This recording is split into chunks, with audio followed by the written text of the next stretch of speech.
लोग यह बात मानिए कि हमको यह एक मैदान के लिए नहीं भेजा गया है, हमको भी कुछ सोच समझ के भेजा गया है। यह रणनीति ऐसा होगा कि फिर ऐसा रण कभी नहीं होगा। राजद का जो MY समीकरण था उसमें कहीं B+ तो नहीं किया जा रहा है? नहीं, क्या बात कर रहे हैं? देखिए होता क्या काम नहीं कर रही है। देखिए हमारे पार्टी शुरू से A to Z पार्टी सब दिन से रही है।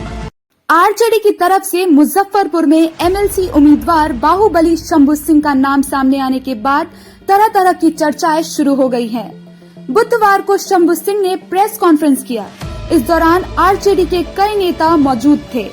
मीडिया से बात करते हुए उनकी जुबान पर 47 का नाम आ ही गया, जिस छवि के लिए वे जाने जाते हैं।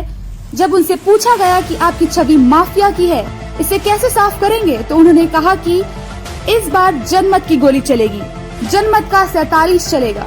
जनमत से बड़ा कोई गोली और 47 नहीं होता है।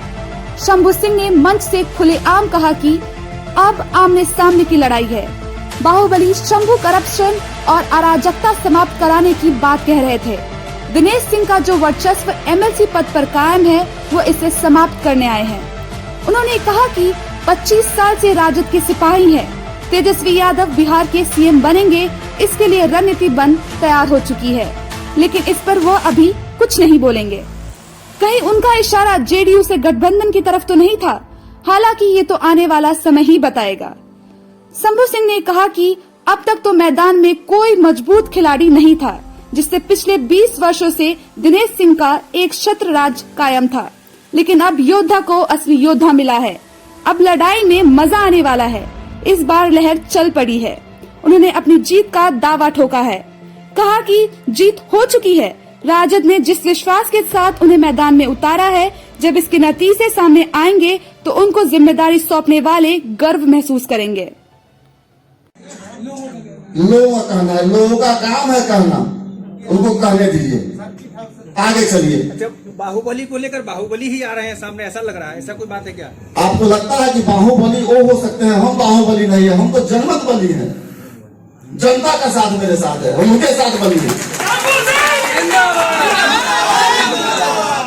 25 वर्षों से आप कार्यकर्ता रहे हैं राजद के जी, तो अभी एकाएक सामने आए हैं, उससे पहले कभी आपको नहीं देखा गया कार्यक्रम में, क्या कुछ कहना चाहेंगे इसके बारे में? हाँ, बताते हैं आपको पता होगा, जब वार शुरू होता है वार, तो कौन वार में कौन योद्धा को भेजना है वो सुप्रीमो को पता होता है।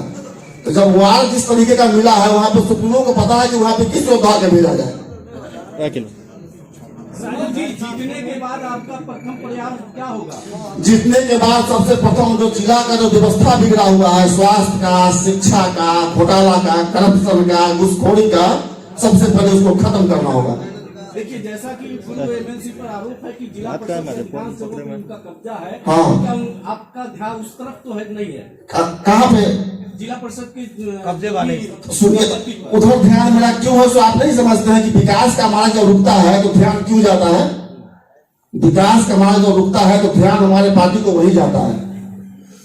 खरीद फरोख्त के लिए माना जाता है जी, उसका आप क्या करेंगे? हमारा हम खजब कहते हैं कि जनमत के साथ हम जनमत के साथ है। तो खरीद फरोख्त तो बढ़िया व्यापारी लोग करता है ना, कि कुछ दिन के लिए जो वर्तमान में आना हो जाना हो तो खरीद फरोख्त आते हैं जाते हैं। अभी बेचैनी क्यों बढ़ गई है पूरे जिला में? ऐसा आपको नहीं लगता जो आप लेट से हमारे पार्टी चुनाव से 2 दिन पहले अगर भेजते तो मैं वही होता जहाँ मैं आज आया हूँ। शंभू जी, राजद का जो MY समीकरण था उसमें कहीं B+ तो नहीं किया जा रहा है? नहीं, क्या बात कर रहे हैं? देखिए होता क्या, काम नहीं कर रही है शंभू जी। देखिए हमारे पार्टी शुरू से A to Z पार्टी सब दिन से रही है, ठीक है, लेकिन विपक्ष के लोग जब तक कुछ अपने मुंह से बोलेंगे नहीं, उनके पास करने के लिए कोई ना कोई तो शब्द चाहिए ना विरोध करने के लिए। आपने जिस रणनीति की बात की कि जिसका खुलासा आप नहीं करेंगे, शायद वो रणनीति वही तो नहीं है कि राजद अब B समीकरण पे भी काम करना शुरू कर चुकी है? देखिए, ये हमारे पार्टी का आंतरिक मामला है।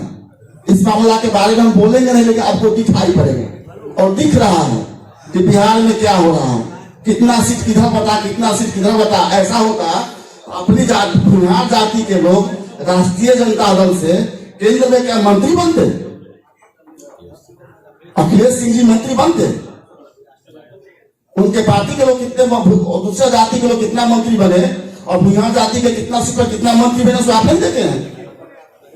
राजद से क्योंकि आपका नाम बाहुबली के तौर पर लिया जाता है, जी सहरसा से भी एक बाहुबली थे, जी। अभी हाल फिलहाल में उनकी हत्या कर दी गई, जी तो वो भी बाहुबली थे, जी आप भी बाहुबली माने जाते हैं, जी वो भी एमएलसी के कद्दावर उम्मीदवार थे, जी आप भी एमएलसी के कद्दावर उम्मीदवार हैं, जी उनको खींच दिया गया, जी। कहीं आप पर तो जान का खतरा नहीं है? हम एक बात आपसे बताते हैं, हम 46 साल उम्र जी लिए हैं और राष्ट्रीय जनता दल के लिए और इस समाज के लिए, और खूब 100 बार कुर्बान होगा तो हम 100 बार कुर्बानी देंगे।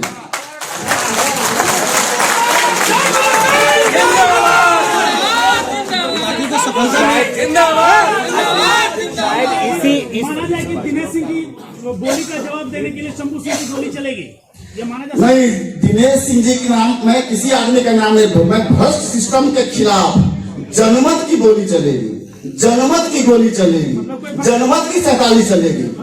हथियार की 47 नहीं होती है, जनमत से बड़ा कोई 47 नहीं होता है। कोई भ्रष्टाचार करेगा तो आप उस पर पूरी तरह सख्त हो जाएंगे। सब ऐसे वैसे होंगे, देखिएगा ना कौन कहाँ कहाँ लटकेंगे, सो आप देखिएगा ना, भाई चुनाव तो होगा ना, देखिए